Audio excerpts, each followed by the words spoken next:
My name is Harold Eugene Mercer, and I'm 79 years old.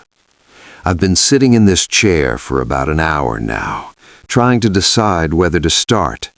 The recorder's been on the whole time. I didn't know how to begin. I still don't, really.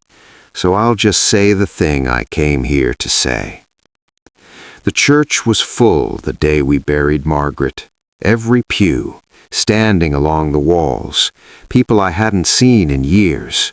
Her sisters, the neighbors from Dunmore Street, people from the congregation she'd served for 31 years. The choir sang. The pastor spoke for 20 minutes about a woman he clearly loved. Everyone was crying. I sat in the front row, and I felt nothing.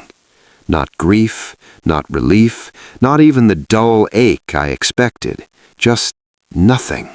Like a room someone had already cleared out, walls still standing, but empty.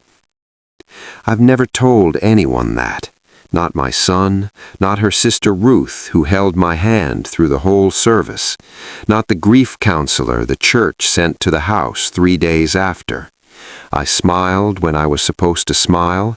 I nodded. I said she was a good woman, and she was. She was a genuinely good woman. But I felt nothing. And I've spent the 3 years since trying to understand what that means about me, about us, about the 44 years we spent in the same house, in the same bed, at the same table. I need to go back a little, to give this the shape it deserves. Margaret and I met in 1973. She was 26, I was 27. We met at a church social, which is a funny thing to say now, given everything. She was wearing a yellow dress. I remember that clearly. Yellow with small white buttons down the front. She was laughing at something someone said, and I thought, that's the kind of person I want nearby. We married 11 months later. A small wedding. Her parents, my mother, a few friends. Nothing elaborate. Margaret always said she didn't want elaborate. She wanted real. I thought I understood what she meant by that. I didn't. We built a life that looked, from the outside, exactly like what you were supposed to build.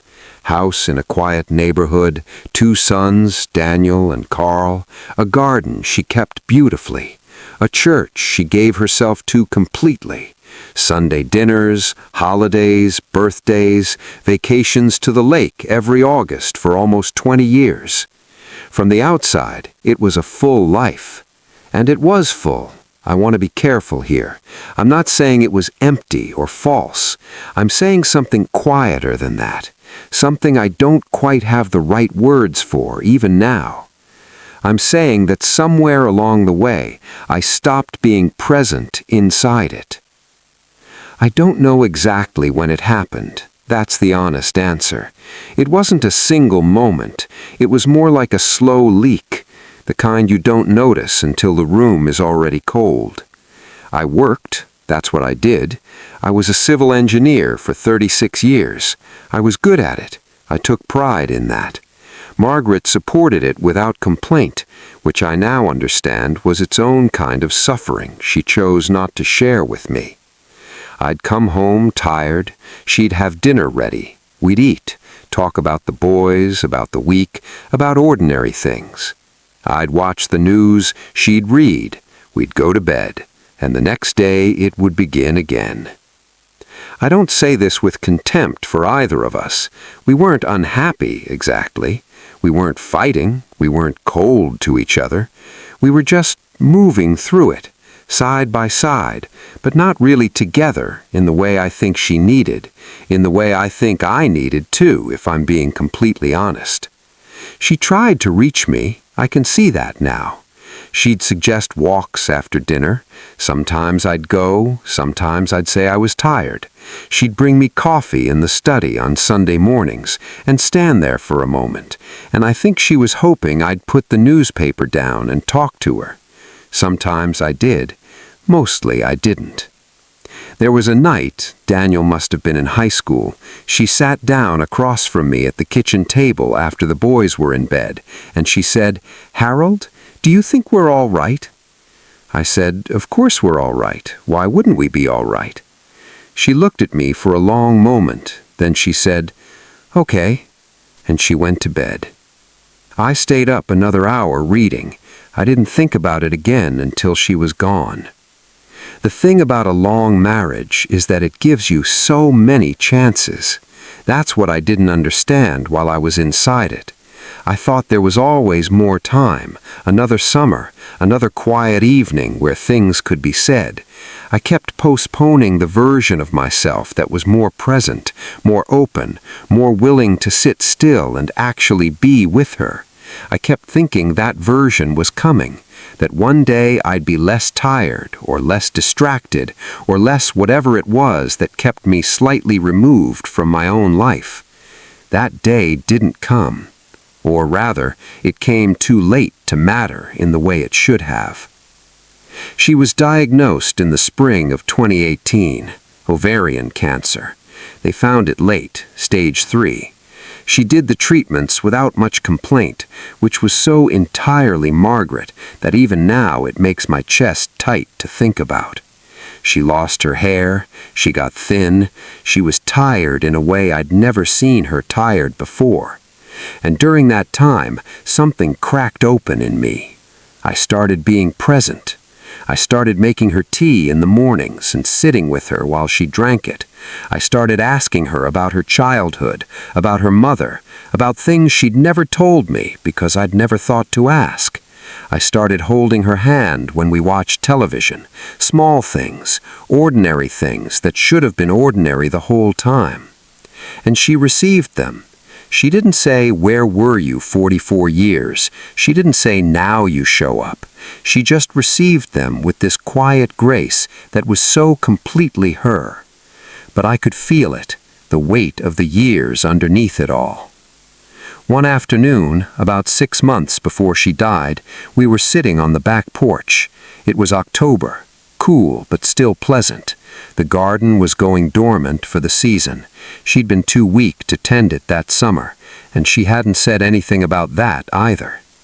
She said, "Harold, I've had a good life." I said, "You have." I believe she had. Then she said, "I just wish we'd talked more."